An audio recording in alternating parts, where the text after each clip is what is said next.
এই পরিবারগুলিকে রাস্তায় বসানো, এটা আসলে খুবই অমানবিক। অবৈধভাবে স্থাপনা করে তারা ব্যবসা পরিচালনা করে আসছে।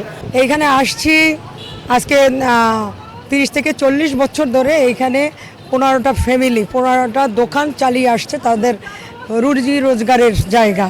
এখানে ভাতের হোটেল এবং মোবাইলের দোকান টোকান এই দিয়ে তাদের রোজগার চালাচ্ছে, তাদের পেট চালাচ্ছে। কিন্তু হঠাৎ করে 5 তারিখের পর আমি দেখলাম যে তাদের এই দোকানগুলো উচ্ছেদের জন্য একটা মহল পায়তারা করছে। আমি বারবার সিটি কর্পোরেশনে রেজাল বারী সাহেবকে বারবার আবেদন করেছি এবং বলেছি যে আপনি যদি রাস্তা বাড়াতে চান তাহলে এখান থেকে সোজা থেকে প্রথম থেকে শুরু করতে হবে, মাঝখান থেকে আপনি কেন রাস্তা বাড়াবেন?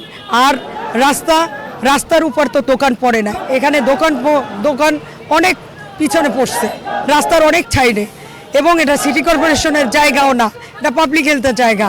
তারপরও ওনাদেরকে আমি বারবার বলেছি যে এখানে উচ্ছেদ করতে হলে উচ্ছেদের একটা নিয়ম আছে। উচ্ছেদের যেহেতু তারা 30 বছর থেকে বা 40 বছর থেকে এখানে আছেন, সেহেতু তাদের একটা পুনর্বাসন করে তারা এই উচ্ছেদটা করতে পারতো। এখানে পাবলিক হেলথ অফিসের সামনে কিছু খোলা জায়গাতে এখানে প্রায় 40 বছর ধরে ভাতের হোটেল পরিচালনা করে কিছু মানুষ, যেখানে টেক্সটাইলের শিক্ষার্থীরা বা পলিটেকনিকের শিক্ষার্থীরা খাবার খায়। এটা মূল রাস্তা থেকে অনেক দূরে, এবং এখানে রাস্তা হচ্ছে 10 ফুটের।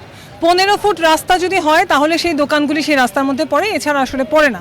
তো আমরা বলতে চাই যে এখানে একটা গলির মধ্যে এই 15টা দোকান উচ্ছেদ করে এই পরিবারগুলিকে রাস্তায় বসানো, এটা আসলে খুবই অমানবিক।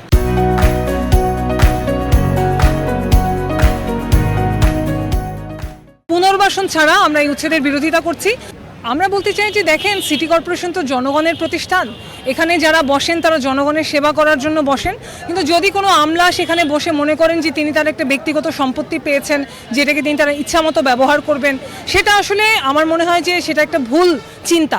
জনগণের প্রতিষ্ঠান, জনগণের ট্যাক্সে পরিচালিত প্রতিষ্ঠান, এটা জনগণের মতামতের ভিত্তিতে একটা মানবিক দৃষ্টিভঙ্গি নিয়েই সেই প্রতিষ্ঠানটা পরিচালনা করা দরকার বলে আমরা মনে করি। এখানে রাস্তা এবং ড্রেনের কাজ চলমান, সিটি কর্পোরেশনের রাস্তা এবং ড্রেনের কাজ চলমান রয়েছে।